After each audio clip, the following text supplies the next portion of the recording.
Institute in Penn Live.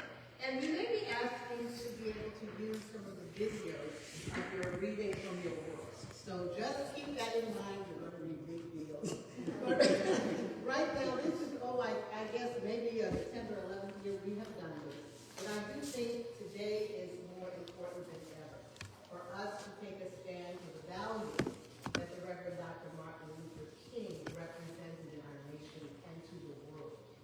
And so, it's true. This Poetry and Storytelling Festival for you here means something today. It really does.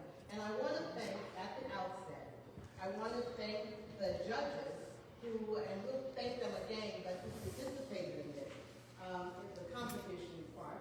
And that was Evie DeJesus from Penn Live, one of my colleagues, Kelly Gandini, also from Penn Live, Russell Goodwin, who you'll be hearing from shortly, Reverend Russell Goodwin, the Reverend Nathaniel Gaston, who you'll also be hearing from, Michael Lear-Olympia, a professor at Central Penn College. He's not able to be here because guess what? He's come down with something. Right? And Cheryl Mack of the Pennsylvania Human Relations Commission. And I want to say at the outset, I want to thank the Pennsylvania Human Relations Commission. And we have Mayor Ross who's here with us, and she will be joining me soon to offer the award. And I want to thank them for being a strong partner for the World Affairs Council of Harrisburg. And also, I want to thank the place we're in, the Civic Club of Harrisburg, for allowing us to use this facility and also for being a strong partner of the World Affairs Council. So with that, I think I've done all the preliminaries. Many of you, just so you know, the World Affairs Council of Harrisburg is a member of the World Affairs Councils of America. There are more than 90 chapters around the country. The mission is to help people in our region better understand the world.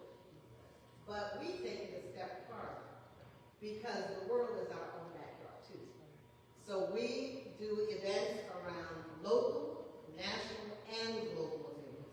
And so I hope you will take the time to look at our website. Just go to wapharrisburg.org, wacharrisburg.org. We have a Facebook page, active social media presence on Twitter and everywhere. So I urge you to get engaged and don't just let this be the last time you're with us. So with that, I'm going to shut up. And I'm now going to turn it over to the person who will serve as our master of ceremonies for this event, Cole Davis Goodwin.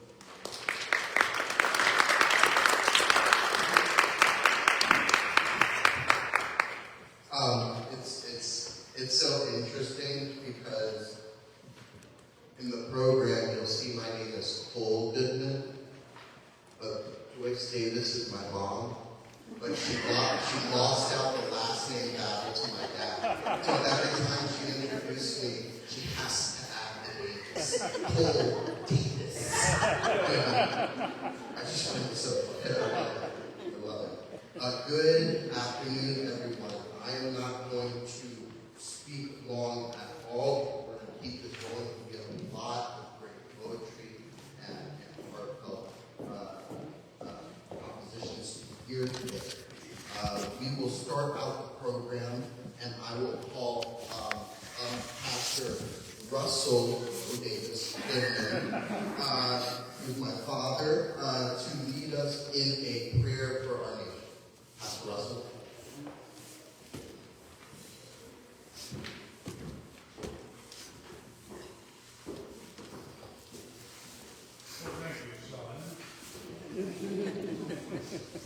I too want to welcome everybody. I'm delighted to see everybody here, given that this is something that was scheduled back during MLK weekend.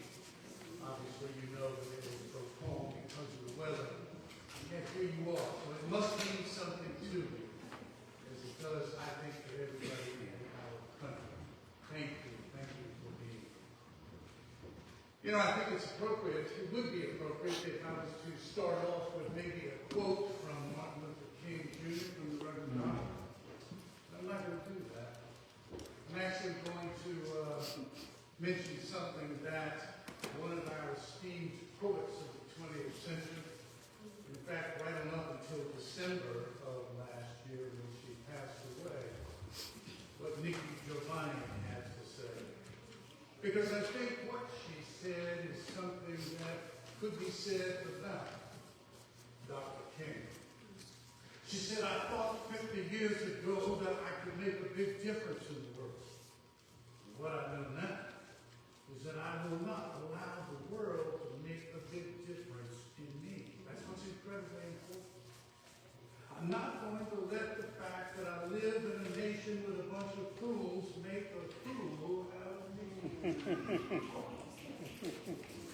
Now, I gotta tell you, I think what that diminutive woman said about herself could be said about this towering giant, Dr. King, as well.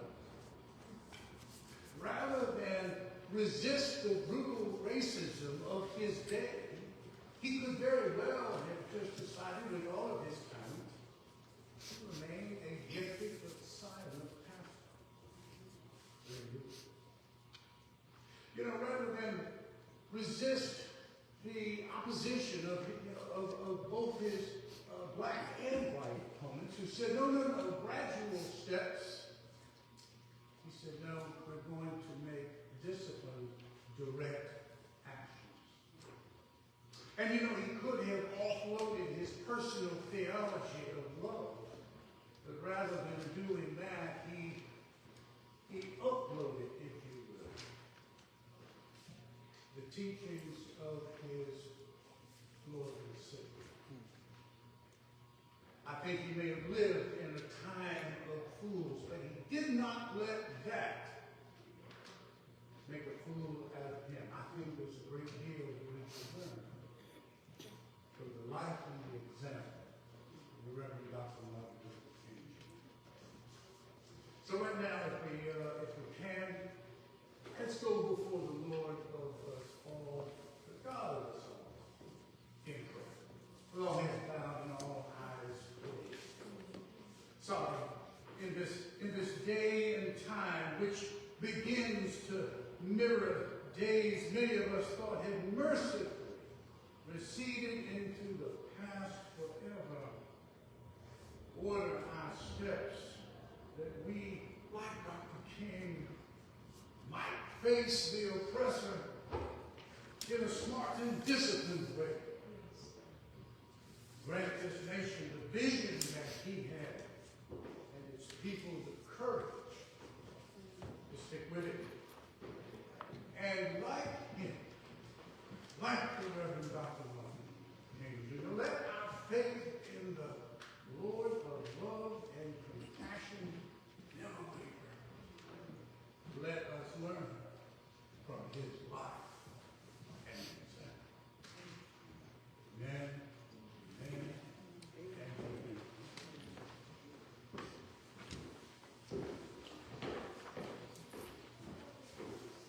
Thank you, Pastor. Now I have the honor to invite up, and this is not an exaggeration, one of the best singers in our area, in Central PA. Pennsylvania too. Of the whole world. You know, I really look forward to hearing him sing. There's always a message when he's singing. I would love to invite Chris Day up to lead us in the beautiful song Lift Every Voice and Sing.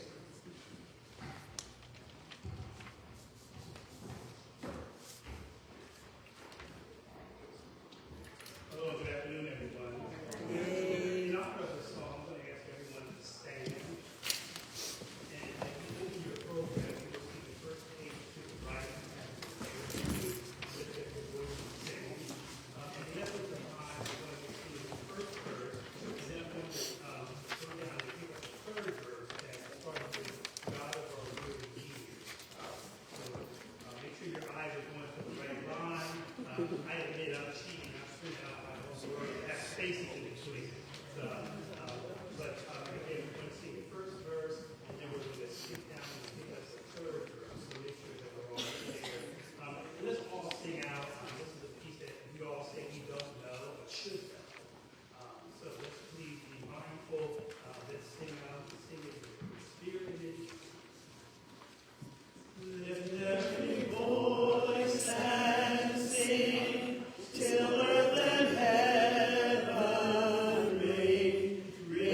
Thank you very much for that, Mr. Stagg. So we are now at the point of our program for our featured poet reading. And we will start with the poet and educator, Maria James Chow.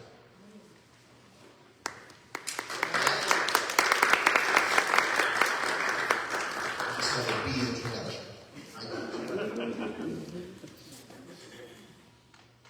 Ms. Chow is the author of County Track and is currently a professor of writing at Southern New Hampshire University. She received the 2014 Catalyst Award from the Harrisburg Regional Chamber of Commerce and CREA, along with the 2014 Award of Poetic Excellence from the National Black Authors Tour, with a Master's in Communication from Shippensburg University, and an MFA in Creative Writing from Goddard College. Chow has authored 3 poetry collections, including Talking Light, which was released in 2013. She is also a poetry editor for Philadelphia Stories Magazine, the Central Penn, and the China. Residing in Central PA, she manages the American Riot Project and serves on the board for Pastor Nathaniel Gadsden's Writers Workshop in Harrisburg. Her dedication to the literary community is reflected in her multifaceted roles as an educator, editor, and award-winning poet. Please, let's put our hands together for Maria James.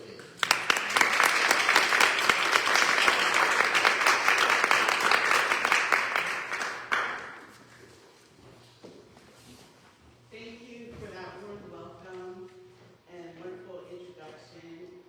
I have these new spectacles on.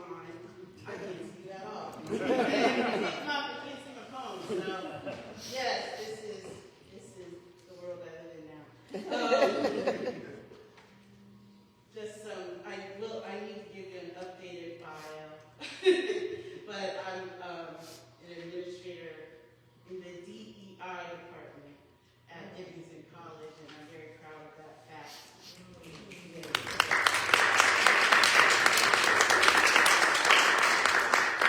And I'm proud because DEI means diversity, equity, and inclusion.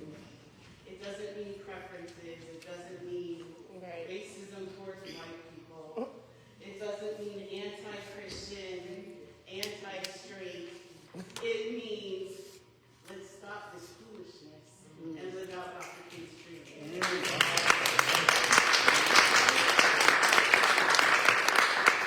And that's exactly what it meant when my father, Richard C. James, was the director of the Bureau of Affirmative Action for the Commonwealth of Pennsylvania under the Honorable Robert P. Casey. And the arguments that they put out there now are the exact same arguments they had in the 80s and 90s when he was on Capitol Hill doing the same work.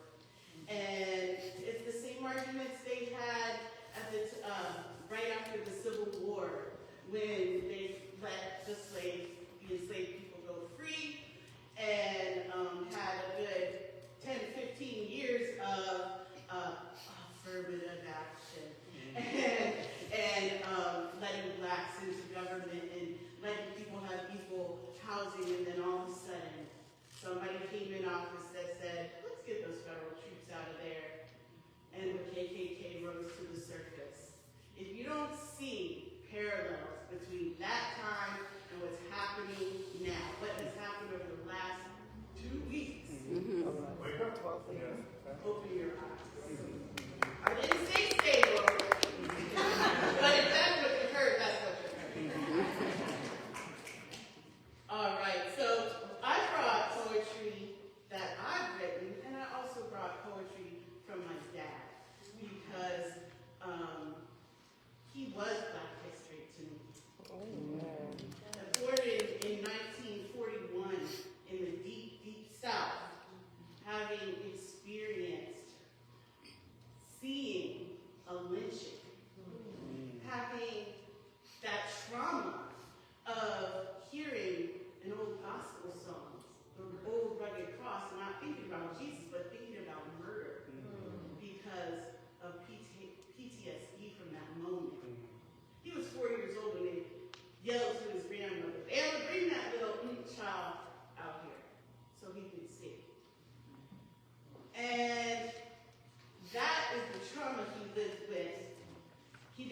it stop him. It made him stronger. Those in the room that knew my dad knew you couldn't tell him nothing. Can I get an amen? And that he walked with the pride of all of his ancestors. He knew who he was.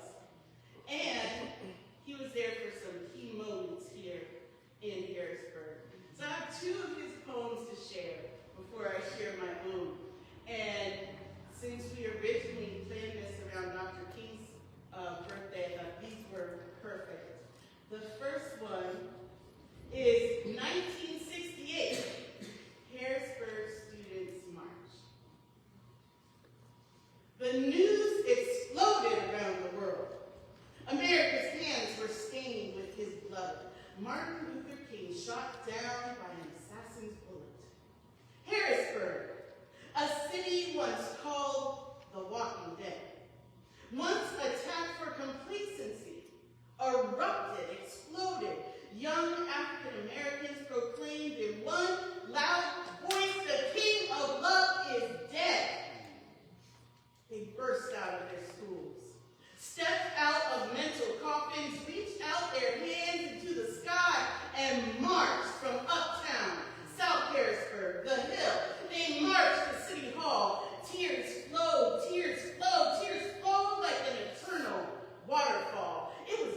novel in verse.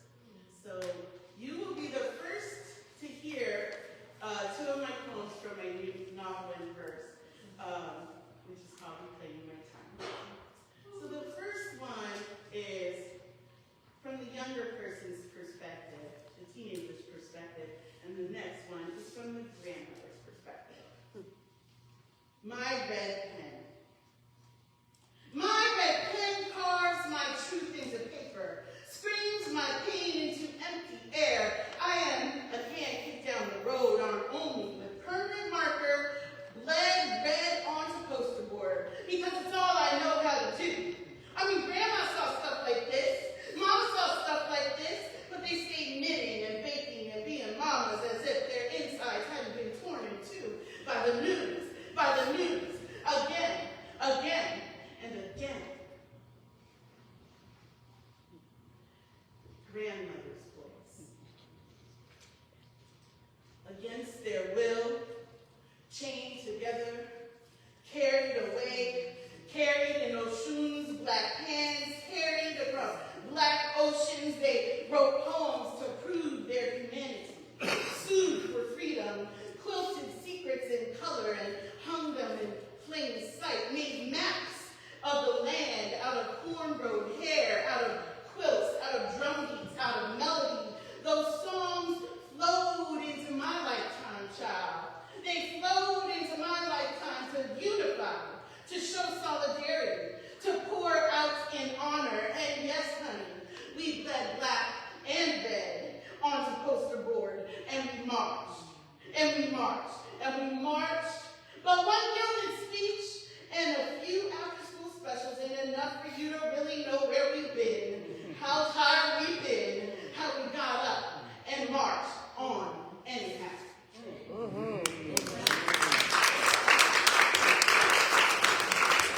I thank you, and I encourage everyone in the sound of my voice, to take this month and any time at all to learn more about how African American history is American history.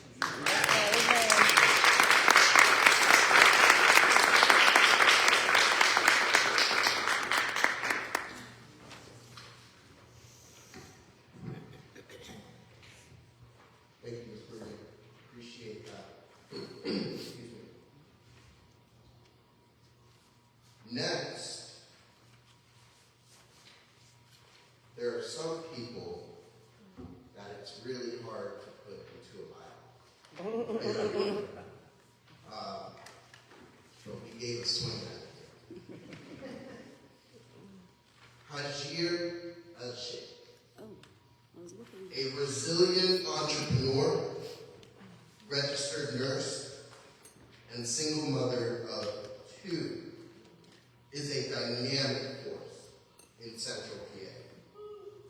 Fleeing political turmoil in Sudan, she transformed her challenges into motivation. As a motivational speaker, Hajir shares her empowering journey advocating for human rights, women's rights, and victims of violence all across the world. With a bachelor's degree in science and nursing, she's the owner and CEO of HSE Staffing Agency, LLC, a leading agency in Central PA. Hajir also contributes to her community through volunteer work, serves on the Harrisburg Area Community College Board of Trustees, and is a Church World Service Board member focusing on refugee services. In her spare time, she hosts podcasts and co-hosts the Hajir Show, great show, a TV talk show, and TSO, and a live radio talk show. Without further ado, Hajir.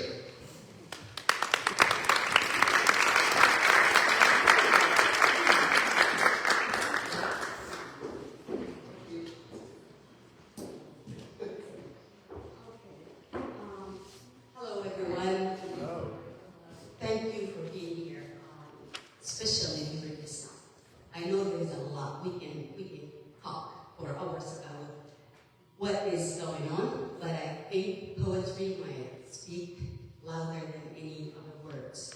I have almost 20 poems that are unpublished. I read some of them every now and then, and this one here, I think it fits the time we are going through right now.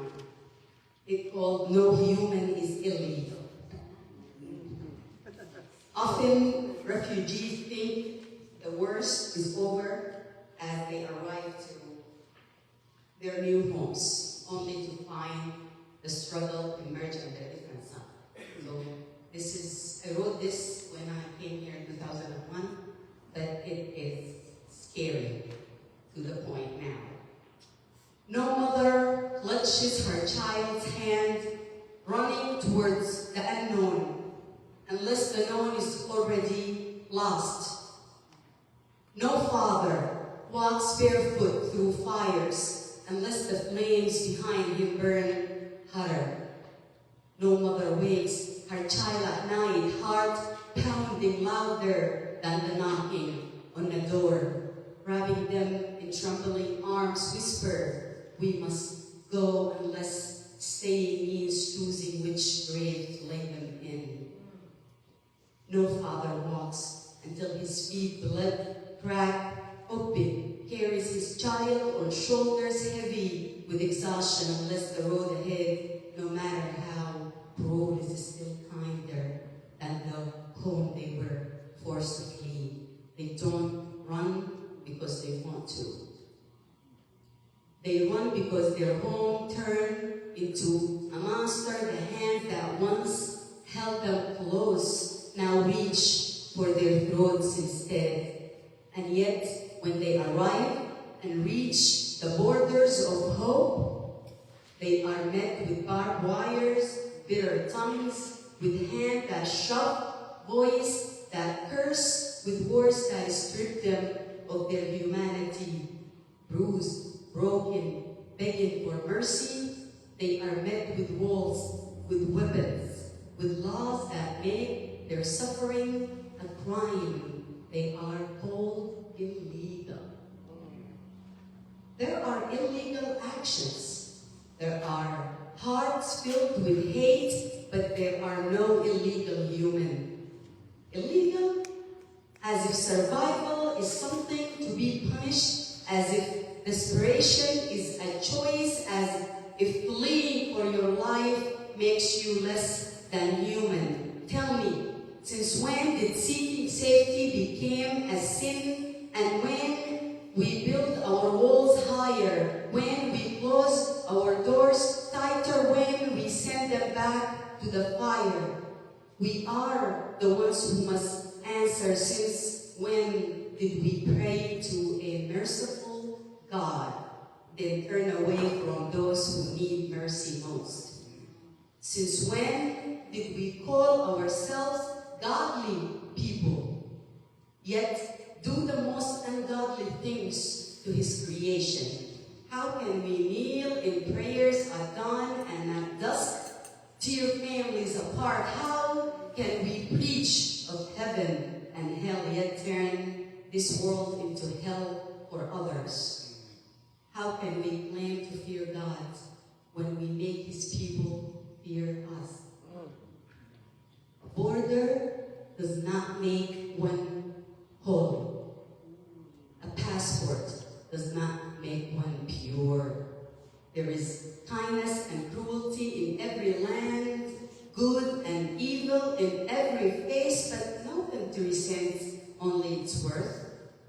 War and greed steal the best from them, and those who flee do not do so by choice. So don't tell me they are criminals. Don't tell me they come to take when all they have ever done is lose. Don't tell me they are less when they have endured more than you can ever imagine.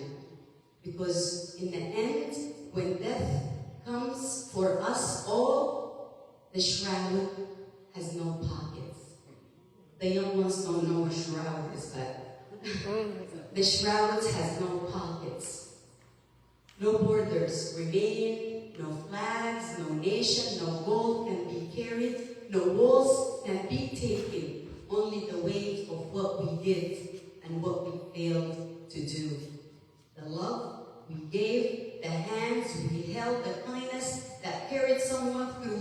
hardest hours. So before you judge, call them foreign, illegal, unwanted, before you turn away, before you let fear cloud your sight, look closer. Don't turn away. Don't let fear cloud your sight. Look into their eyes, look into their eyes. See the mother, the father, the child. See the fear in their eyes. See the footprints in the dust. See the fear of home they were forced to leave. See the hope still live within despite the pain. And remember, no one leaves home unless home is this sentence. No one crossed the border unless the border is life, and no human being is illegal. So, thank you.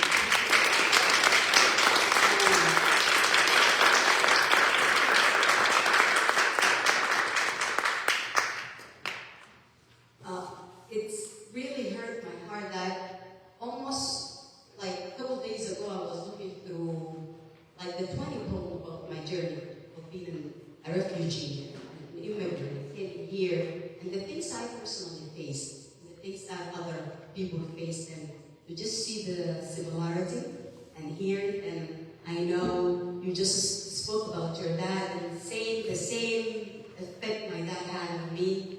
And although I wasn't here during slavery, but we had different slavery in Sudan and Africa. I'm originally from Sudan. There is one thing that I want to say about wars, about refugees, about people who come.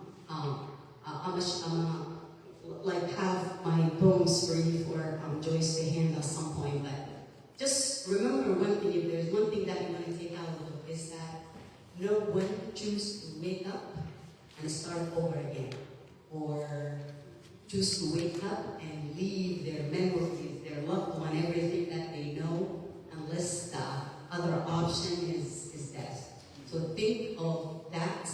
Think of getting to know the people around you.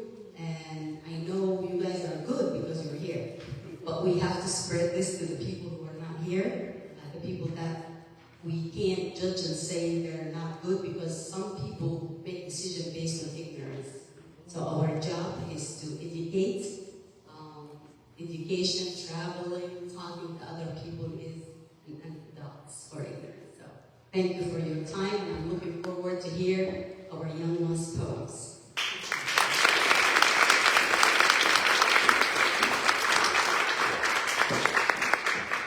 Thank you, Haji. I don't know if I saw her come in. Is Christina? Yes. She's sitting there. Let me also do a reintroduction.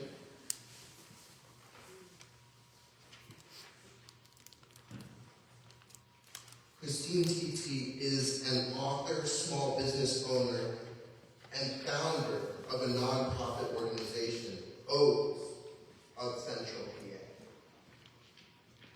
CT Home Services, the business she owns, provides day support to adults with a diagnosis of intellectual disabilities in Dauphin and Cumberland County. O's of Central PA is focused on empowering, promoting, and advocating for African immigrant and refugees communities here in Central PA.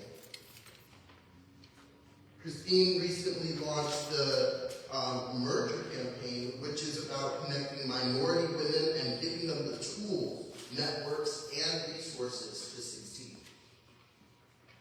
Her first book is titled How I Discovered My Purpose, and her second book is a devotional, which will be released within the next few days, and she's also currently working on a poetry book. Christine is originally from Cameroon in Central Africa, and currently lives in Camp Hill with her daughter and her mother. Without further ado,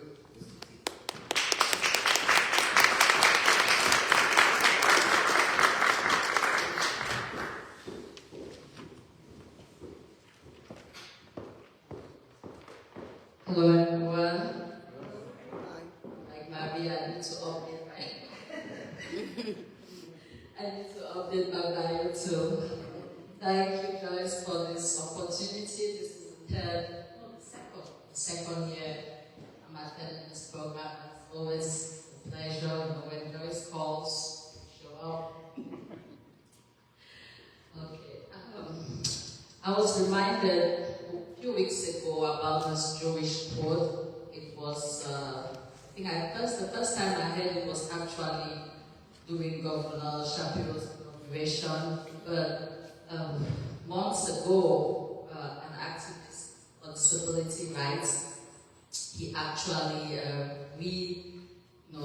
brought this quote back to memory and went deeper to explaining what the quote meant for us, especially in times like this. So it's a Jewish quote that says, "You are not required to finish your work, yet neither are you permitted to desist from it." You are not required to finish your work, yet neither are you permitted to desist from it. And as you read, as you just let this quote sink in, it can sound depressing, right? Because you have this work to do, but then you might not even finish it. With everything else going on, it might look like what you're doing is just a drop in an ocean. It doesn't even make a difference.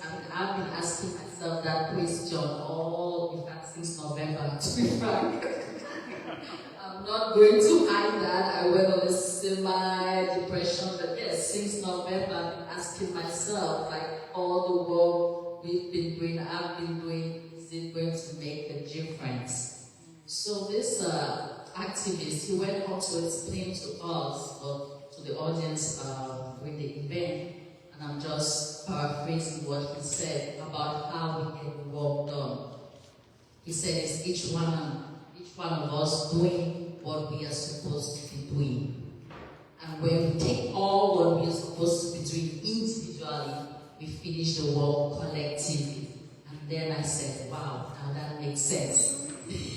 Because what I'm doing for minority women in business is not what Joyce is doing. It's not what Reverend Gadsden is doing. It's not what Hajia is doing. It's not what all the community leaders in senior. It's not what they're doing. Everybody has their own separate work. I can't come and say, okay, I'm going to start doing what Joyce is doing. I'm doing what I'm supposed to be doing, right? Because then I create a vacancy. And who is going to fill that vacancy? Joyce can't say, you know what, I'm going to be doing what Reverend Gadsden is doing. No, Reverend Gadsden has his own task. He has his own people he has to reach. The people Reverend Gadsden reaches, I cannot reach out to them. The people I reach out to, he cannot reach out to them. So we have to be focused on each and every one of us to do our part. If you're not leading, you have to volunteer. There's so many community organizations right now that are doing different things. Find the thing you're most passionate about, then go ahead and give in your time, your money, whatever it takes to make that difference. And collectively, that is how we're going to bring change. So I'm going to read 2 poems from titled Our Voices, and it's all about finding your path. Again, about this work that we have to do. You don't just step out to do that work. You first have to understand what it is you are called to do. Again, what is your purpose, right? What is that unique assignment you have that only you can do? Then you step out and do it. So the first point is, we have come from afar. We have come from afar, and the road ahead still looks farther. The more steps we take, the more we realize that the journey is still long. The more we realize that the load we carry is heavy, yet we are happy. Not because we have all the answers, not because we are better off than others, but because together we have journeyed this far, and together we are still standing. We have lost some along the way, some have taken other roads, some lights have been dimmed from this world, yet we are happy. Not because we have seen the full light of a brighter tomorrow, but because we have come this far. So we take off the heavy sackcloth and the useless baggage we have carried so long. We take off the load that has no value, the selfish ambition, the hunger for more with full bellies, the anger over trivialities, the unforgiveness, because we must travel light. The road is still long, but we are happy because we've come this far.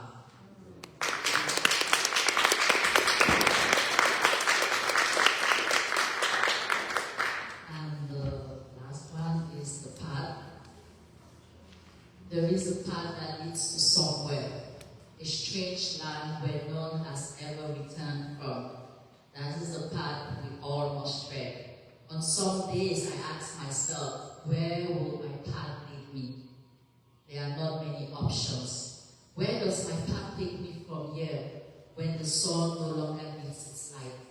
Or maybe it's my eyes that no longer carry the light. Where will my path be when I can no longer dance to the tune of this life? It isn't a matter of if, but a matter of when. When my time will come for my path to split, which two ways, I wonder? Where do I live from here? Can life end here? Can the sun stop shining and the moon cease to make its appearances? When that happens, where will my path lead me? What will happen when I can no longer express my feelings? When I can no longer remember the past? Where will my path lead me? Will all my victories matter? What about the dreams that never saw the light of day? Will I have a second chance to make them come alive? What about the people I love? Do they follow me, or do they each have their own path? How I wish someone could tell me what happens when the path splits.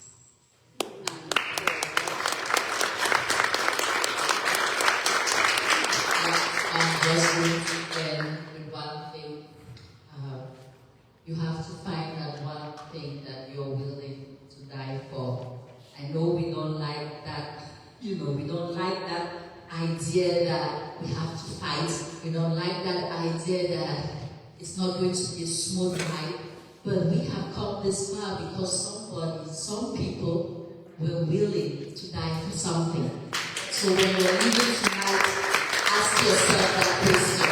What is that one thing I'm willing to die for? Then go out there and do it. Thank you.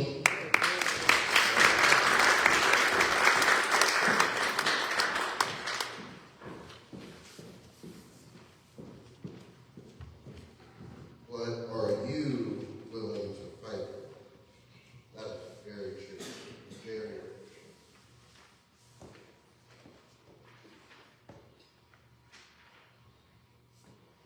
Our next featured poet is someone I've known since the age of 15 years old, and who is a real pillar in our community. A real pillar in our community. Pastor Nathaniel Gadsden, a life skills coach, poet therapist, minister, and motivational speaker. Woo! They're all fitting titles for Pastor Gadsden. While accomplished in many areas, his foundation remains spiritual, and he takes his calling as a pastor very seriously.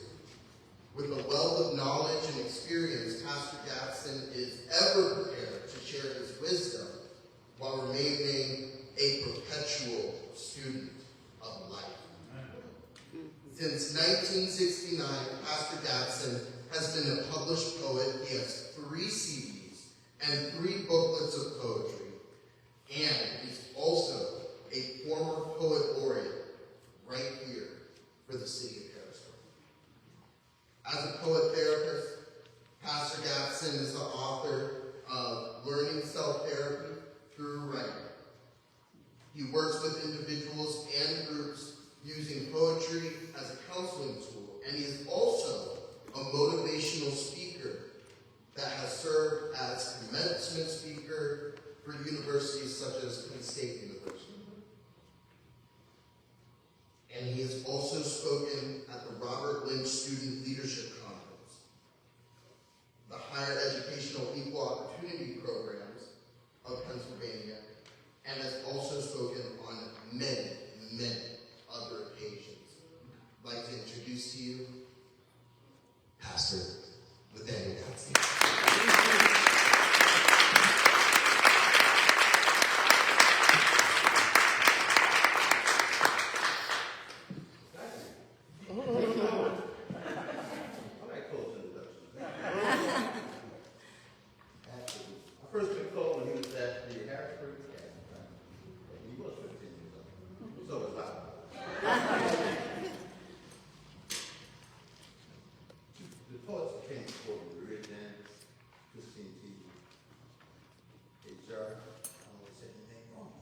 Nigeria.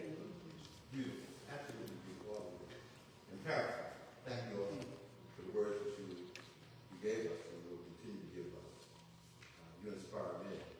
But I often wonder, how come y'all put me up behind these people? What's up? They're so good. But God bless you. Continue to do what you're doing. Maria is your father in 1968 March. In that March, by the way, I was with him in that March. I was 11th grade student at Richmond High School. And we marched all over the city. And Brother Richard James was one of my inspirations. I didn't know him as well then. I just knew him as one of the mentors that, that a lot of us, helped a lot of us understand that we could go to college. Because, quite frankly, there was a question running up to me. Can I do this? Didn't have no money. That's kind of an obstacle, when you want to go to college. I wasn't that great a student. I just got to be honest about it. I was thinking about going to the military, 9th grade, get away from the burden. I'm glad I did go. And I will tell you that your father was truly an inspiration. And then we got a chance to work together in the church. He was one of the elders of our church, in fact. So I got to know him as a friend, as an elder. And so, thank you. Thank you for lifting me up today. You made me decide to do so. First, I'm going to read you something this. It was Saturday, February 1st, 2025, at the Nativity School in Harrisburg, Pennsylvania, when it happened. Pastor Russell Goodman, a preacher's preacher to be sure, once again reminded the gathered congregation that God has a word for us all. And I did it, amen. Amen. As I change glasses. Oh, here it is, right there. And so, regardless of color, of cultural identification, political affiliation, class, or education pedigree, we are all part of the solution, which is diversity, equity, and inclusion. Amen. Amen. This is the America that was promised to us all. And then the fall, slavery, brutality, encampments, public lynchings, midnight murder of Emmett Till, till we couldn't take no more. We never thought we had truly overcome, but we thought we had progressed way beyond this. How did we get here? How did we get here again? And then it really happened. Dr. Joyce Davis stood up. She was propelled out of her seat like there was fire shut up in her bones. The Holy Ghost spoke through her. Her eyes narrowed and her body determined and erect stood. Her words matched the seriousness carved in her face, and she gave a call to action. She was Nanny Grenade, Leontine Price, Mahalia Jackson, Zora Neale Hurston, Oprah Winfrey, Patricia Roberts Harris, Shirley Chisholm, Sojourner Truth, Sharon Pratt, Kelly Rosa Parks, Michelle Obama, and the sum total of the sisterhood that has been the keeper of our cultural foundation. And she was strong. And I mean strong, as she gave the call for us to be here in this place at this time to do the work that we must do. Yes. And I thought to myself, Dr. Joyce Davis, in a time such as this, how dare you be so strong? Black woman, sister, mother of the sun, keeper of the flame, producer of spirits. Spirits of the drum sound, feet marching, drum spirit sounds, freedom sounds. Freedom sounds. Dr. Davis, how dare you be so strong? You said on this bus, unlawful and defiant. Woman, black woman, strong, unwilling to compromise your God force, strong. You said on his bus, defiant of his laws. You were dead to his ways, but you, beautiful and self-assured, were born again strong. Black woman, how dare you be so strong? And when you said a nation called America began to take shape, and when you said black men began to shake the ground and mold their hearts into a sphere of common compassion, And when you said there was a call to culture and true interdependence, black woman, how dare you be so strong? You have led us through the dust and the mud of Underground Railroad, and we have followed you, yes, tired and worn. Weary of prayers unanswered time and time again, we followed you, and God answered us. You were there to push past the profanity, death calls, fist bit, and human waste that tried to separate us from first-class students. You were there at segregated lunch counters where the main course of the day was burnt democracy. You were there to plead for the release of your child and your neighbor's child with tears, protest, and resolve. No matter the dreaded hour, black women, neighbors, you were there. How dare you? I said, how dare you be so strong? You were there holding up the sky when black men had taken the best part of you, your heart. They entered into it, captured it, crushed it into pieces, glued it back together with the scar tissue from their backs, then sought to tell you that it was all your fault. Because you were too hard, too sassy, too cold, and too strong. Weekly they cursed at you and screamed, black woman, how dare you be so strong? And through it all, you stood tall like the Africa poetry, unusually strong, magnificent, permanent, and authentic. You stretched forth your hands and opened your arms and embraced him when no one else would. Even when he found it hard to love himself, you whispered wisdom words and told him ancient tales of his strength that had been beaten out of his memory, and you loved him to life when no one else could. You have led a nation of men back to the earth of their birth. You are the light on a dark trail. You are the chime of the freedom bell. You are the key to the poverty jail. You are strong. Oh, you are so strong. God is delighted in you. He saw a man alone and then brought forth you. He summoned the angels and proclaimed, behold, look, he said, look what I have done. And you rose up and walked. You sat shade and swayed. And the angels knew that God's work was through for the day. We asked, how dare you be so strong? But we should have known all along. Dr. Davis, you were just made that way. Strong black woman, right? Strong black woman. Keep being strong for us. Keep being strong for them. Keep being strong for you. Be our anthem. For you are the faith that the dark past has taught us. And you are the hope that the present has brought us. You lead with love and you love us just the way we are. And you are our strong, sweet fulfillment of God's covenant. A promise never broken, a harvest never lost. Behold, I say, look what God has done. Look what God has done. A strong black woman. Can I get it? Amen.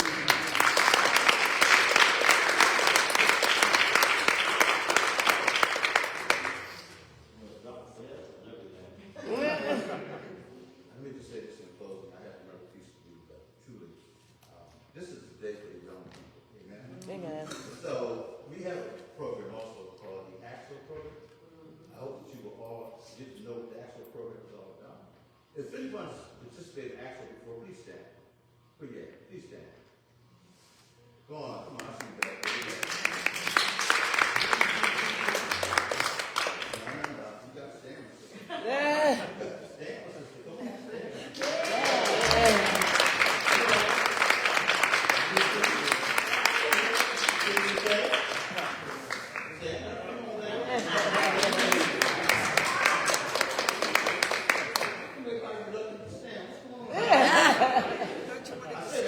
You're a recruiting student, 9th grade to 12th grade. Dr. Mother Cobble Brunson, for 25 years, led us in this program. Excellence. Nothing but excellence from top to bottom. Brother got tired, I fully understand, because he put the work in. But the work has not ended, it just begins because our youth continues to move and ask for our assistance. So we have got to carry on. It's not about who's leading, it's about who's working. Right now we've got some work to do. So if you are interested in helping out in any way, please give us a call. Contact us. It's the NAACP of Harrisburg. AXO program. Pat and I are quote unquote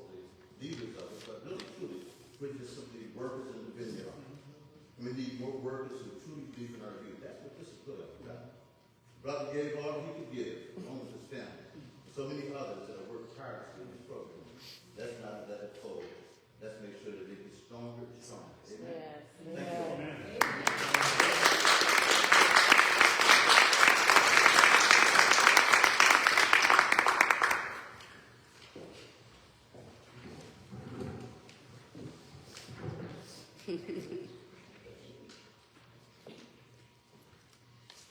Well,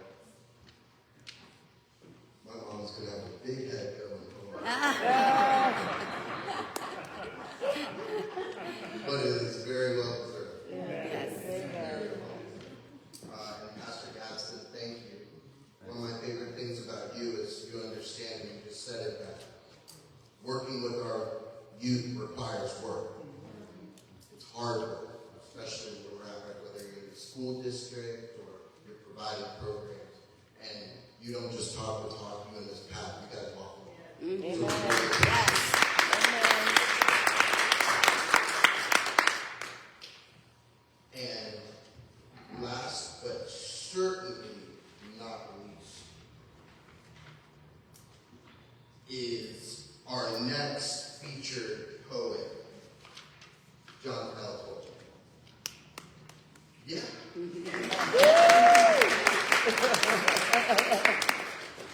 Circumstantial saint, and I will be referring to you as that to respect here. Born from the rhymes of resistance and the echoes of a world in need of change, circumstantial saint crafts soundscapes that fall with purpose. Hailing from Pennsylvania, his voice rises from the depths of spoken word, blending it seamlessly with beats that move like heartbeats, steady, raw, and unapologetic. This journey began not with the pen, but with the streets, where activism met art. From protests and rallies to the quiet moments of introspection, Circumstantial Saint found his voice in the spaces where justice and creativity intertwine. With a deep-rooted passion for civil rights, Black culture, and human dignity, he uses his music as a bridge between the personal and the universal. His music, it's more than sound. It is a revolution. Without further ado, Circumstantial Saint.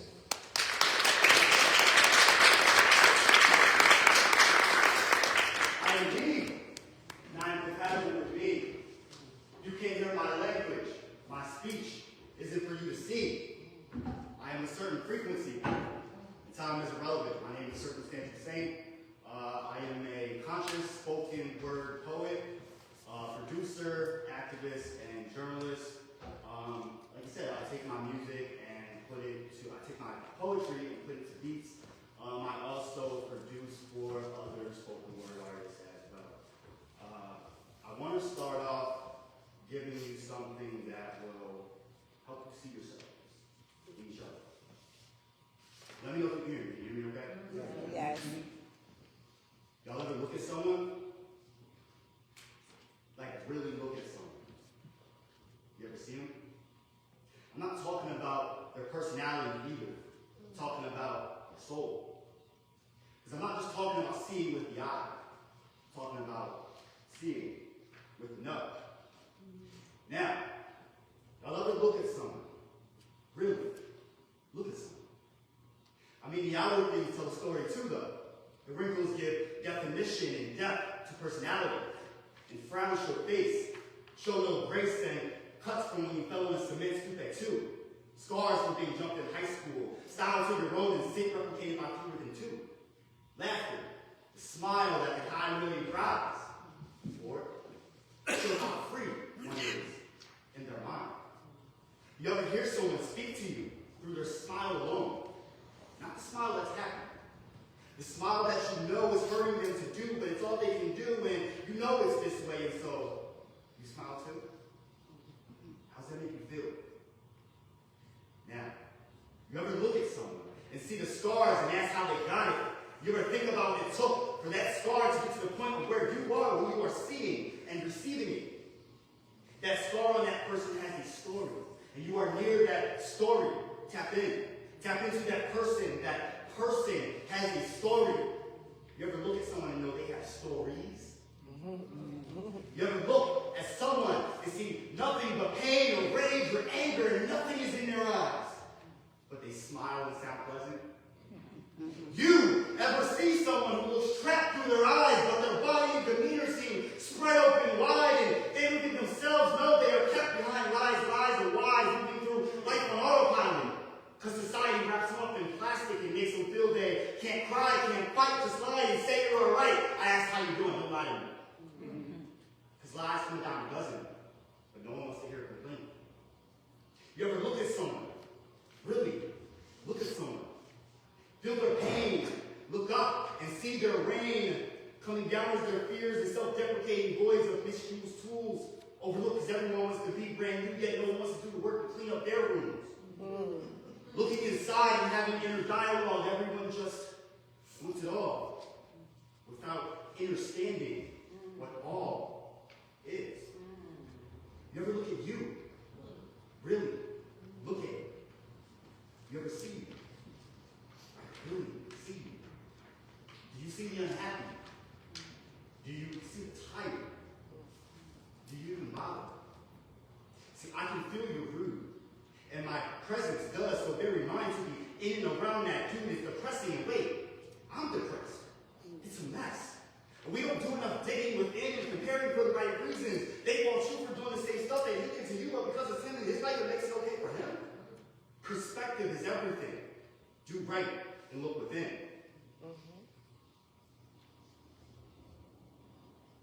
We got a whole realm of folks walking around with no sight, just working themselves to death, dumbfounded and blind, worshiping a Goldilocks zone of maybe 3 to 4 years with supple, non-saggy skin and 1.2 kids and 2.5 bathrooms, no in-house extended kin, compartmentalized mentality. That's the wrong duality. I'm talking about the actually the full experience. One is the other. One affects the other. I am you and you are me. I see you. Do you see me? My wrinkles can tell you lies, but my eyes may hide. My eye is speaking open wide, and you won't choose to hear because you choose to be blind. I've been trying to figure out how to break it down for you to open up your mind. Let me in.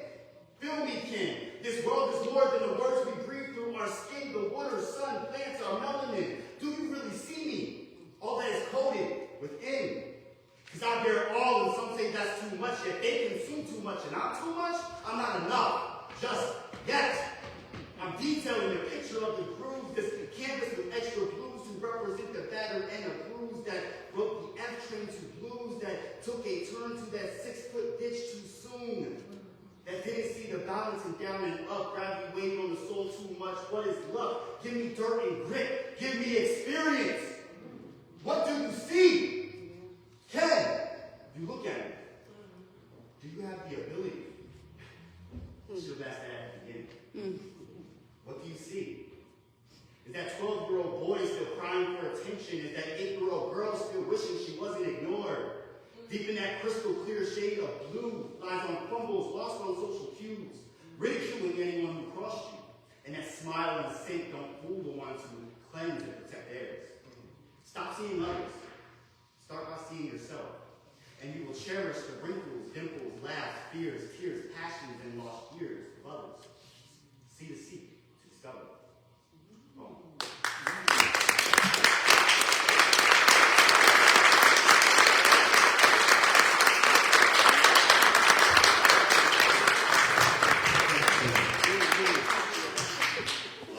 I also just want to preface this next poem by saying that every year I release a Black History Month album. This year is particularly special to me, not only because we celebrated Black History Month louder than ever before, but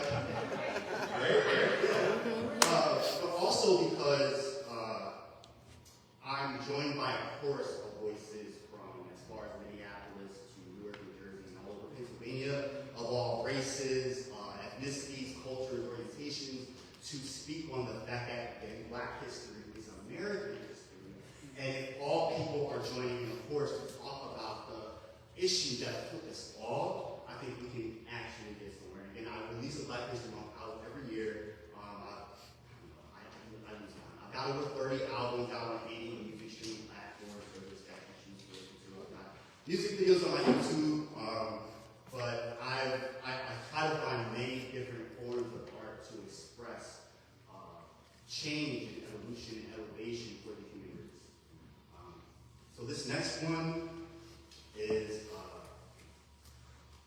it has different titles, so I'll just call it Martin Luther King Jr. Some say the ache is finite. It narrows in infinite rhythm, beating like a heartbeat that refuses to surrender, beating like drums that have no start, no end, just a melody sung by ancestors passing on knowledge through the generations. Some say we walk through shadows of disappointment, brought overseas and bred so we would bleed through orchestrated appointments. Walking through death valleys carved by hands of greed, promises are not kept, injustices from slave patrol or state parole is still why a mother wept. Some say it's a struggle painted with ashes and blood, woods and mud, dark as strife, pain and burn as trauma. It's unlearning what your parents learned. What's acceptable one day will be judged critically the next. Better yet, I confess I refuse to concede or digress. My stance is on the current state of states of mind and stolen land. The state of things may cause despair, though despair is not our legacy. We are descendants of midnight marches, resources and abundance of truth and knowledge. We are heirs of concentrated faith, delivered in part by the ones who told us that we are a disgrace. The pores run deep with memories ingrained in the DNA of stolen gold, bloodlines mapped on the back of broken treaties, languages lynched and landlines erased, hushed to near cultural extinction. But we remember, the soil beneath their cities was not ever theirs. The bodies buried beneath their progress was ours. We speak with tongues and speech scorned by empire, yet embrace it and evoke with such cadence, authenticity, and authority, reclaiming what is given as insult. Our syllables sharper and fuller than their wildest fantasies as a result. Flood me like the oceans they poison, like the forest they chop for greed. Our rage feels ancient like 1,000-year trees. Our love is eternally intertwined with resistance, beating like a heart, breathing the expressions of the oppressed. We will not ever stop breathing because we are defiantly blessed.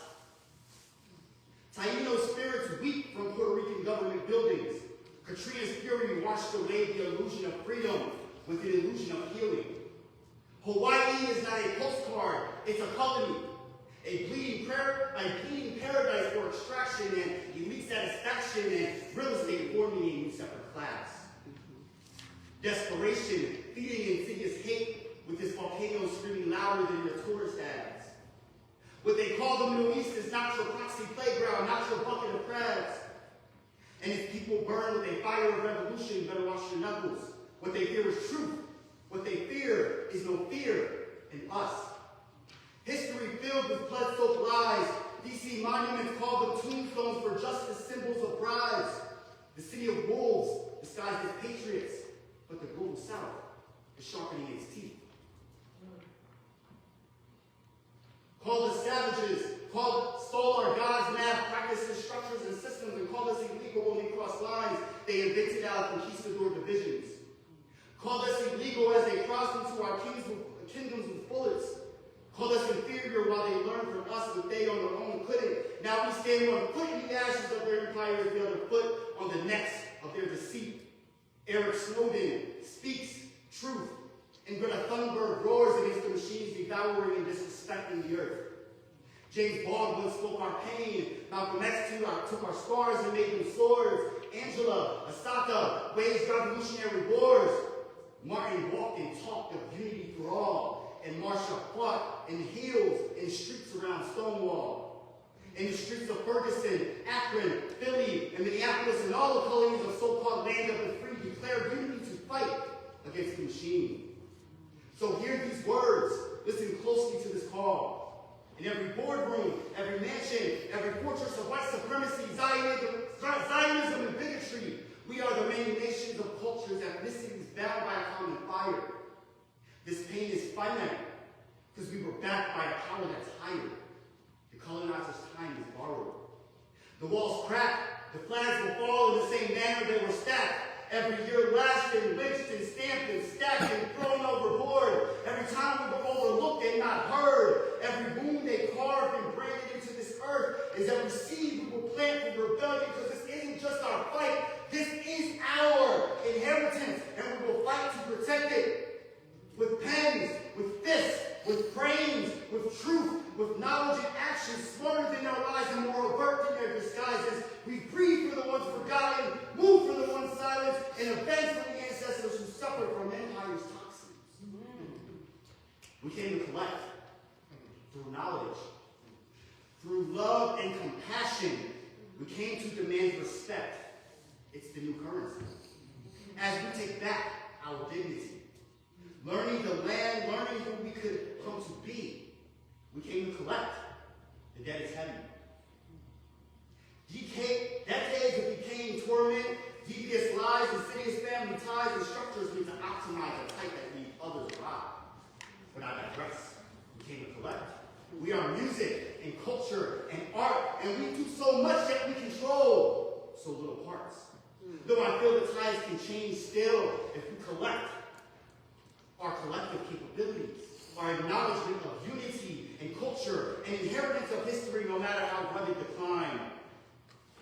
We have a legacy. Better buck up and rise. We came to collect. It's time the stacks will climb. Connect with the past. Connect with your present. Be present. Show presence. Build faith and authentic connection that build and breed community and connectivity. Help keep our communities alive. I just like to speak beautiful things into existence. Because every place has to have a start, right? So connect the parts of you that remind you you have an infinite amount of love in your heart.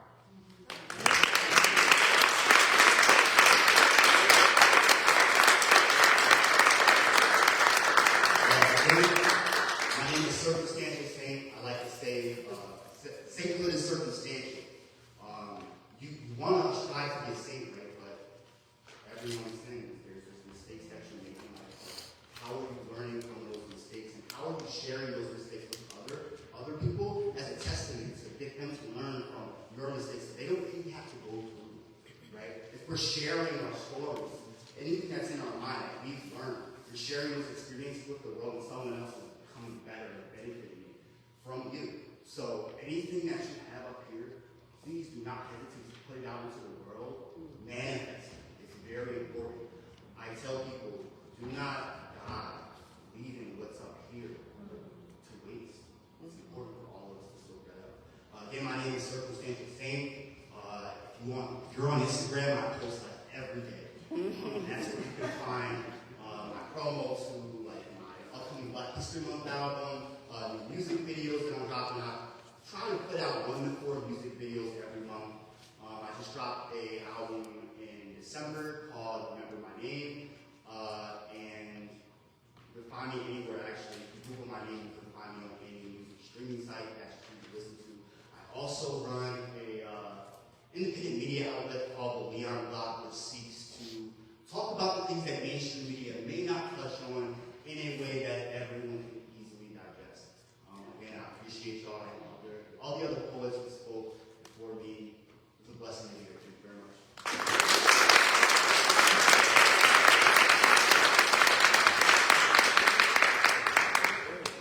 Amazing work. Thank you, Circumstantial Saint. We really appreciate it. And now we will be moving to a special presentation by Dr.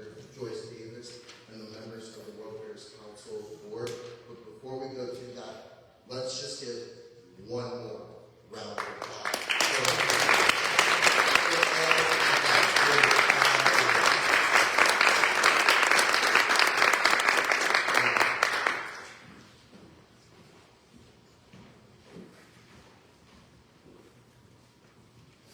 Well, I want you guys to join me in thanking my beloved son and my Thank you for the And really, I do want to thank from the bottom of my heart these poets that have shared their inspiration. Do we need inspiration now? Yes. Do we need it right now?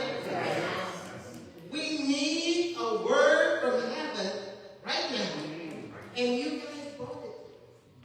You guys, the theme right now that we need to take away.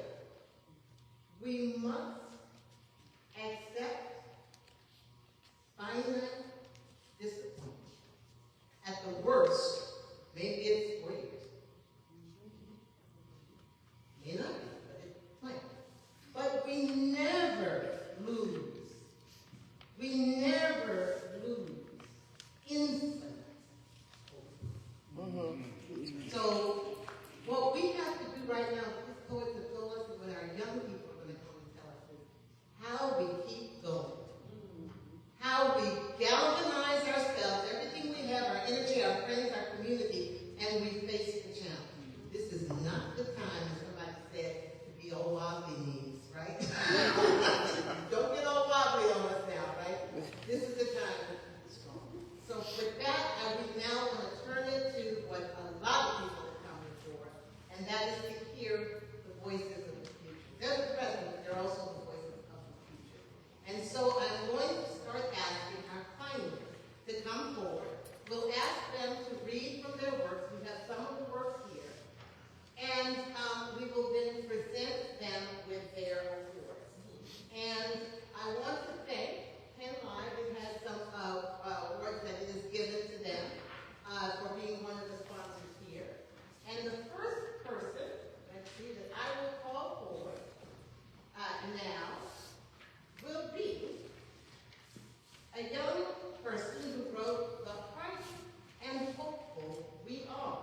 That's Leanne Lane. Leanne Lane, would you come?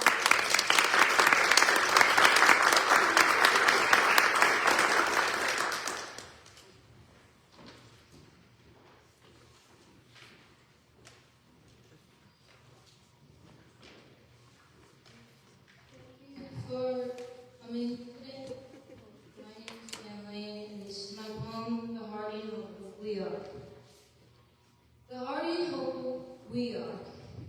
Many things cause the feeling we know as disappointment, and disappointment is shown in different ways. Crying, pouting, through words, through actions. But beyond that disappointment is a small shimmer, a tiny glow of hope that won't ever go out. Disappointment is temporary. Hope is everlasting. It is this that we must remember so that we push on through life. We cry, pout, and frown to convey our disappointment, but we know that it will end. We can believe that hope is lost, and it can disappear. We just need to hold on to it, because if we do, we will find that it is present wherever we search for it. Times can get dark, and times can get hard, but we can never allow ourselves to lose that hope that we so desperately cling to, lest we fall into an endless cycle of turmoil and despair. Accepting that disappointment will leave is a must if we are to keep moving forward. Keeping infinite hope is hard, but it is something that will assist us in pushing forward through times of seemingly endless trial. So, the theme "we must accept finite disappointment but never lose infinite hope" stands true in all manners of situations. Loss. We lose what we love, and we feel so many things that are simply indescribable. Gain. We gain things, and still we are unsatisfied, disappointed with the things that we have. Acknowledgement. People don't always look on us with approval. They can have disappointment written in their faces, and so many times we long to change that look of not good enough to one of appreciation. Fight. The battles we fight, the ones we win and the ones we lose, all of them are significant and filled with challenges. Gripping the hope that is so easily shattered, we push through the world amid many disappointments. We cry, we smile, we lose, we gain. The emotions are real, and so is the struggle. Years and years we've had to push push on, but accepting the disappointment and holding on to hope has made us stronger. Together we stand the winds of anguish and pain, and together we stay, huddled around the flame of hope that shines like a beacon, lighting up the darkness. The hardy and hopeful we are. Thank you.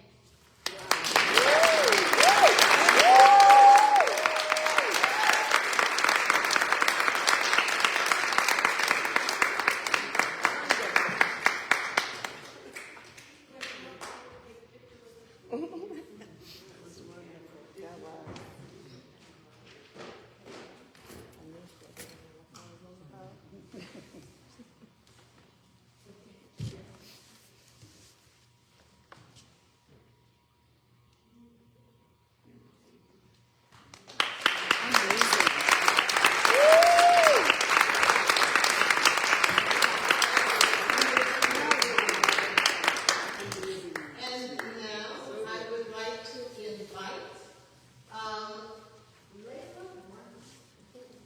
Layla Brown.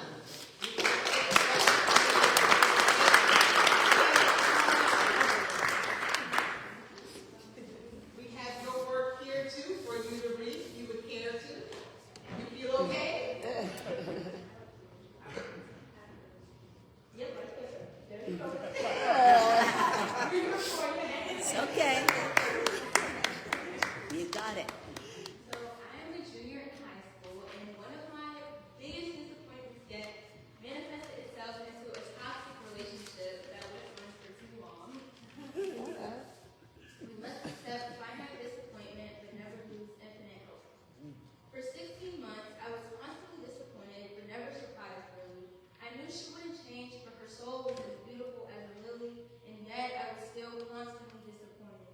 She could never make up her mind about if she wanted me or not, so eventually it began to make me question if I even wanted me. She had a constant back and forth between me and another girl, and that girl was as beautiful as a seashell or even an oyster's pearl. Her indecisive mind with her unloyal actions made me question myself once again. I thought I would never get out of this never-ending loop of constant disappointment that made my big and happy smile droop. 24/7, she was on my mind. It got to a point of making my mental health decline. She made me insecure, and after a while, I began to question, what is all of this even for? I realized that she would never love me the way that I could love myself. I finally accepted that she was always going to disappoint me if I stayed with her. I got tired of her making me feel stupid and sad, so I took myself out of our toxic cycle because yes, it got that bad. It was a hard pill to swallow, I have to admit. It took some strength to not go back, and it definitely took me months to cope, but almost a year later, I'm finally free, all because I never lost hope. Okay.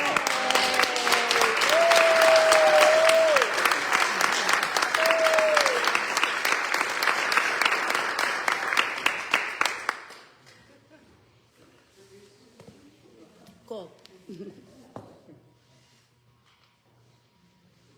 Thank you.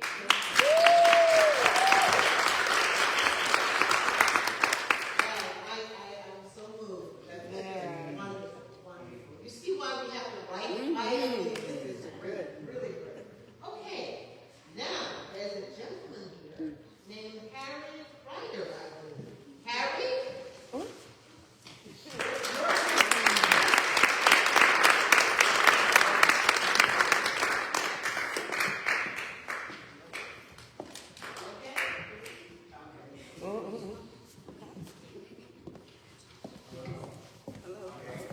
I'm a ninth grader at MLK High School, and my poem is called Dream.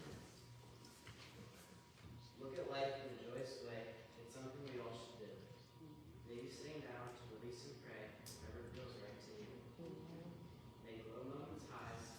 Perspective is key. Though the world is full of lies, you can be the light we see. Days can seem dark and twisted. Many people may pass away. Just be grateful that we all existed, filling each and every day. Fight to break free of social chains, be you and truly you only. Segregation is not right in our brains, together we'll never be lonely. Accept finite disappointment, use it to learn and grow. Infinite hope is a healing ointment, that's something always to know. So go out on a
Joyce.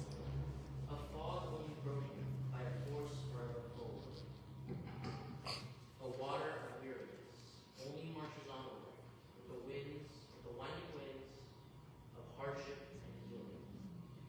The drop of disappointment fades fast, a fleeting face, amidst an optimistic ocean, a hydrosphere of hope.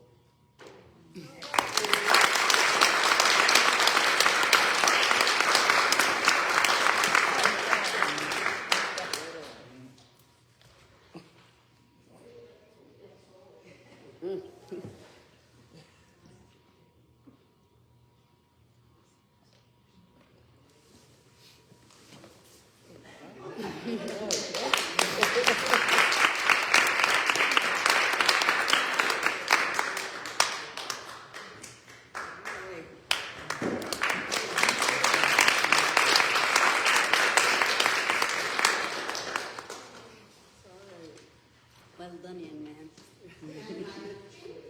Now we'll move to calling for, and I think I have something I need to have, yes it is. And I'm going to ask Zule to come forward now, Zule, would you come forward? Zule is going to help me get out. She's with the PHRC.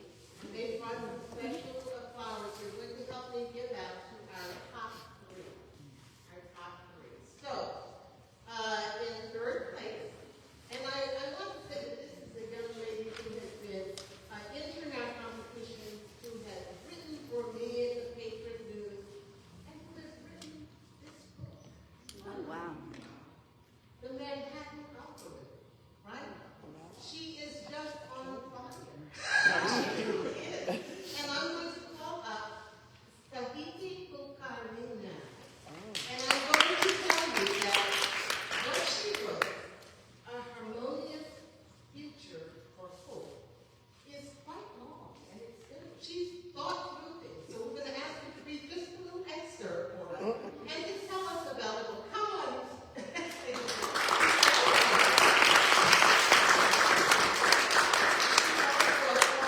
Summer intern, because some of you may know we have a summer internship program with the World Affairs Council. Now, let me tell you, we've shaped some young people. Unfortunately, some of my people are now working in government, and I'm hearing from them how tough things are in Washington right now. So pray for them. But our interns, they spend the summer with us, and they learn how to take over the world. So, All right, can everyone hear me? Yes. Okay. So my name is Saito Karni. I'm a current senior at Cumberland Valley High School, and I was an intern with the World Affairs Council of Harrisburg. And I just want to start by thanking the World Affairs Council of Harrisburg and the Civic Club of Harrisburg for hosting this event tonight. I know with all the different circumstances and the snow that happened, we were kind of all over the place, but I'm so glad that we were able to come together today and really honor the words of Dr. Martin Luther King Jr. tonight. So the short story that I wrote today is called A Harmonious Future of Hope. And the story basically follows a young Black female musician and how the words of Dr. King inspired her to stand up for herself and her friend in the face of inequality and injustice. So here is a small excerpt.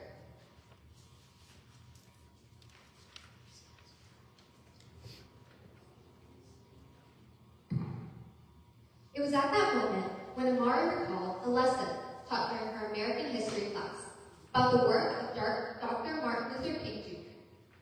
Though his speech never failed to exist in her mind, one line in particular reverberated. I have a dream that my 4 little children will one day live in a nation where they will not be judged by the color of their skin, but by the content of their character. Amari and the girls shared the same class and listened to the same speech, yet through vastly opposing interpretations of Dr. King's words. Amari was disappointed to see that someone could take such a powerful message about equality and continue to share hostility.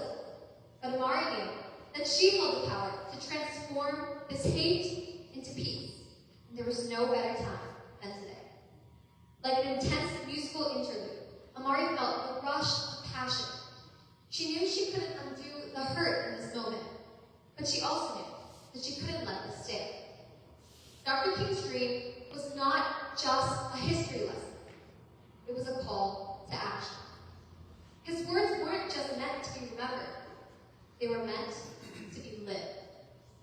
Hearing the music swell on the stage from the first ensemble, Amari and Destiny walked towards them. Closing her eyes and remembering the power in their skin and history, Amari charged forward.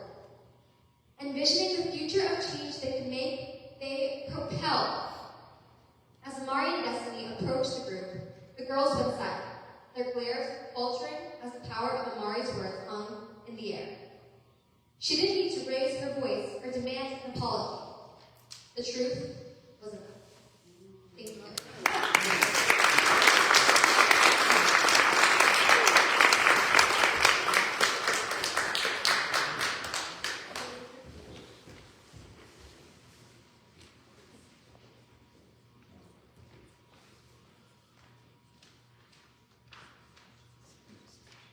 Oh, and also, if anyone is interested, thank you. If anyone is interested in purchasing a copy of my book, I have a couple copies here, so if anyone wants to come, I'll make sure to give you guys. That's exactly right. Promote your work. And we are a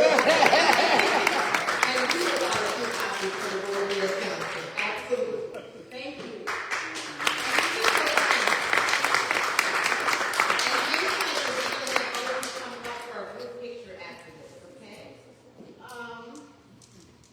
Our next winner is second place. Let me see if I'm going to say this right. It's Life Through Growth, but that's pretty well. But it is Era Over all right. We want to hear it from him, Joyce. We want to hear his name, his real name. Superhero Manny, and I'm a senior at National High School. And for context, I do love looking through history and looking through different people's cultures. So my home will include a lot of those references. And my home is Life Through Growth. We are a global family founded by the collective triumphs of our ancestors, instructed by the trials of old, and influenced in the present by the resiliency of the past. Each individual in this global family faces their unique journey to overcome in the hopes that tomorrow will be better. The endless series of disappointments in the story of life incites development and growth. And to grow is to live. George Carver, fatherless before birth, kidnapped mother before birth, alone in the world, disappointed that the field of life began with a single seed of hope. The soil of guidance polluted by the pervasive stench of hate, the land scarred by centuries-long attempts to sever the tie of mankind to the freedom to eat hope. Resolved to overcome the limitations of the soil, the seeds sought to grow towards the free sky, illuminated by the ever-present sun. Undeterred by the winds of the lynching groves, the seeds continued to strive and grow. The seed grew and grew and grew until the seed became a source of nutrition for all around. Below the surface, the seed became a plant that replenishes the soil, robbed by God's grief for more, refusal to change. The peanut plant flowered above the surface to show the world that the soil could not stop, dissuade, or contain. Joy Harjo, a sapling uprooted from the land of its ancestors in 1830, moved from the mountains sheltering forefathers and across the rushing river, trying to wash away the sins of the nation. A path littered by tears, stained by blood, disappointed with the capacity of collective grief amongst the tribe of freedom. Taking root in the harsh red clay, the tree resisted efforts to discourage or disenfranchise.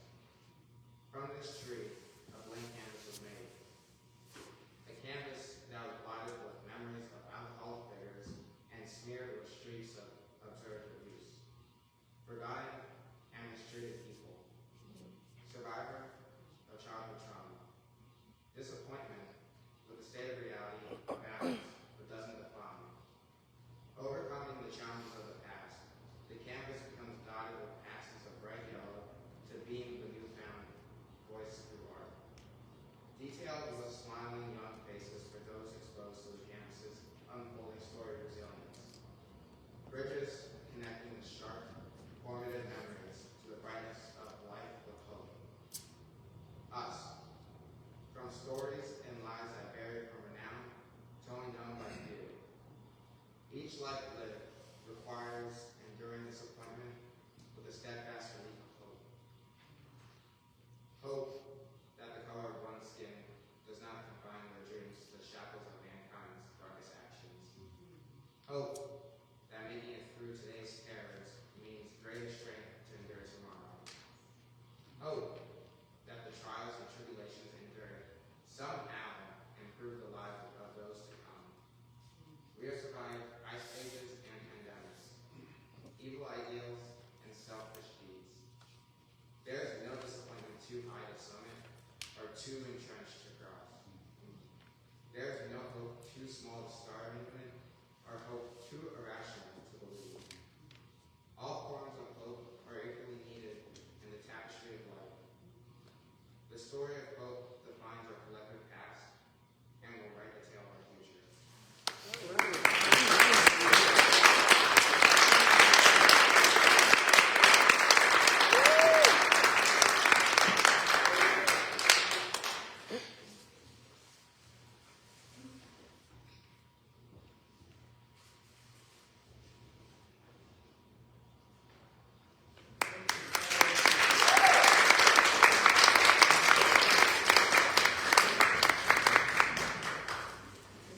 of hope defines our collective and will write the tale of our future. That is profound. Thank you. Thank you for sharing. And now, our first poet for the 2025 MLK Poetry Storytelling Competition for high school students is Jayla Munach. Jayla, would you come forward, please?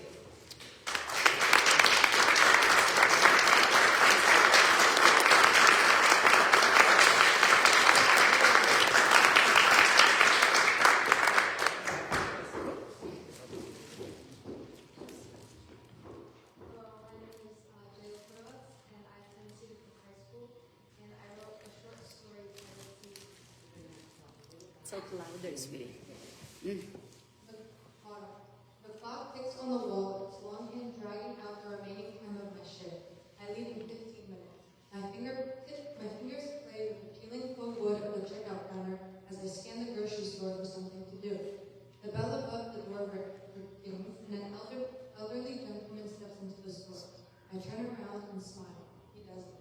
He makes his way to the liquor and grabs a bottle of the cheapest brand we offer. He leaves my line of sight, and I continue organizing the shelves, noticing several scattered items. A man coughs and with a strange gait approaches the register a few minutes later. Hello, sir. Did you find everything all right? He scoffs, glaring at my hands. I squint, fighting the urge to roll my eyes and criticize his behavior as I bag his items. How will you be paying today? He pulls out money carelessly, causing coins to scatter on the floor. Instinctually, I leave my spot behind the desk and crouch down to pick up the dime. I collect them in my hand, in my palm, and stand up. Here you go, I offer, expecting him to extend his hand. Instead, he frowns and eyes my skin. He speaks for the first time. Leave it on the counter, miss. I freeze. Tick. I notice the clock again. Pop. I stare at him. Disgust in his face is replaced with a nauseating smirk. I'm clasping my hand. The money falls onto the counter. The coins clink. The penny rolls off. Staying in place, I crumple his receipt. His blue eyes boast their privilege before he begins walking out. Squeezing the folded receipt in my hand, I aim for the bin, missing completely. I feel my keys in my pocket, so I grab my coat and shut off the lights. I begin toward the door in the dark. Seeing my clenched jaw in the glass reflection, I step outside onto the dried leaves, shipping. Whimpering. I fumble with my phone and check the time. It's 7:58 a.m. I wrestle with my coat and pull on my mittens before rushing outside. Snowflakes latch onto the curls in my hair, and I leave a trail of foggy, cold breaths as I run to the bus stop. Arriving with 30 seconds to spare, I hurry onto the bus and search for a vacant seat. A pale woman with short hair locks eyes with me.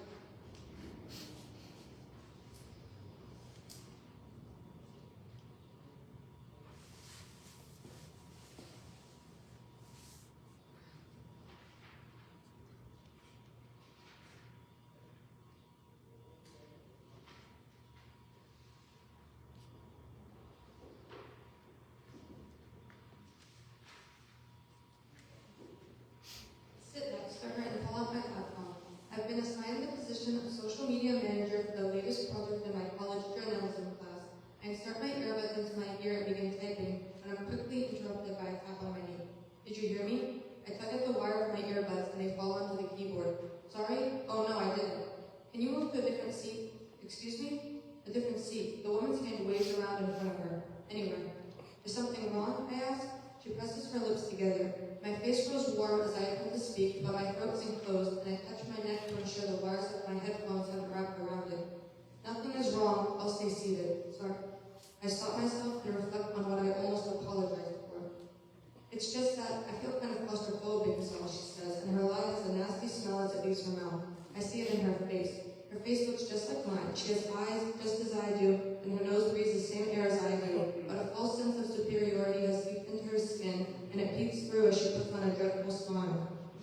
While exiting at the next stop, I remember a line from I Have a Dream, which I read last week for a school paper, where they will not be judged by the color of their skin, but by the content of their character. I unlock the store and let out a long breath. Spring. The clouds are tinted rose and the air is crisp, but I'm determined to collect my survey samples before night falls. I leave campus and notice a few of my classmates staring near a cafe. Two young men chat at an outdoor table. Straightening out my coat, I approach them. Excuse me? I clear my throat. I'm Lucy. We're in the same sociology class, and I was wondering if you would be willing to participate in my survey. They look me up and down, but their gaze has a softness to it. Sure. Perfect. I begin reading off my paper. They swiftly answer simple questions and make lighthearted jokes. We get familiar with each other, and I enjoy our conversation. I write down their answers. Okay, this is the first question in the next section, race and ethnicity. Do you judge someone based on their race, referring to prominent stereotypes? One of them glances at the other. Judging someone based on their color or culture? That's unfair. He frowns. And illogical. No, I don't. I swallow. It's not rare. I've heard more than you can imagine. Are you serious? Mm-hmm. That's awful. He stares at the ground silent. He speaks after a few seconds. Oh, I meant to ask, are you the author of the articles for Boston University's newspaper? I feel shy, but proud too. I am. I think what you're doing is great, really. I haven't read anything quite like your writing. He stands, and I follow, looking up at him. He smiles. I have to go. It was nice speaking with you. He offers me his hand, and he has no problem shaking mine. Likewise, I grin, and I recall positive instances like these where I've been seen for my intelligence and my abilities. Hope knocks at the door of my heart, and I welcome it in.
Oh,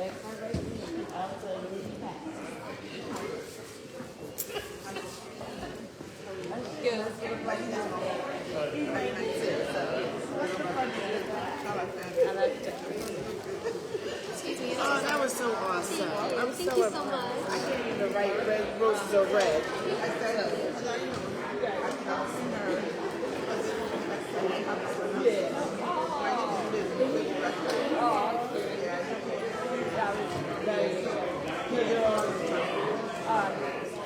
You want your award?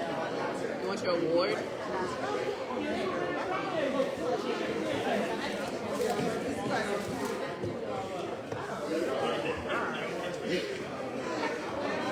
But still asking. Right. Because he won't know who I am, but he'll know you. Ain't that funny? Well,